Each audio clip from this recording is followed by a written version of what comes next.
Me pūmau te noho a Ainsley Brent Anderson ki roto I te whare here here, mo te tekau mā whātau, mo te kohurutanga o Raymond Piper, uri o ngai tūhoi. He mea kohuru a Piper I te tono a tōna hungarei, I te kōti teitei a te karere I te rangi nei.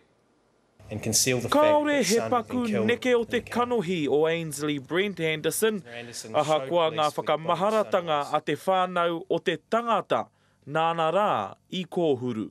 You killed my son and you buried him and you kept silence for months and then you give him back. Whatu tonu ai tō mātou manawa nā tēnā kōkohua, tēnā kaihamuti. Nānara, he nānara. E korea Ainsley Anderson e āhei ki te tono, kia puta atu I te whare here here mo te tekau mā whātau, I te haratua I utua a Anderson ki te patu I a Raymond Piper.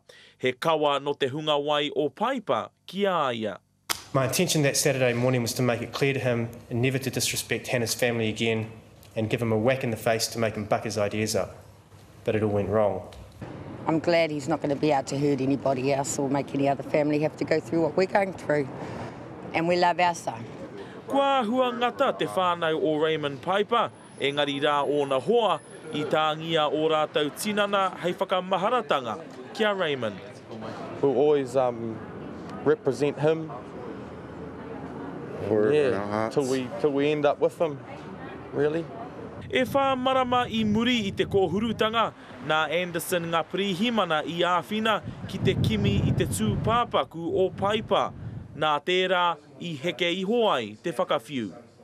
Son had a heart so big, he gave everyone a helping hand from his whānau to a complete stranger. What I would give to see that smile one more time. What I would give to hear that laugh. E toru manotāra me te hawhe I utua kia Ainsley Brent Anderson mo te patu I a Piper. He moni pāpaku noa, engari anō te utu. Ki ngikiri ona te karere.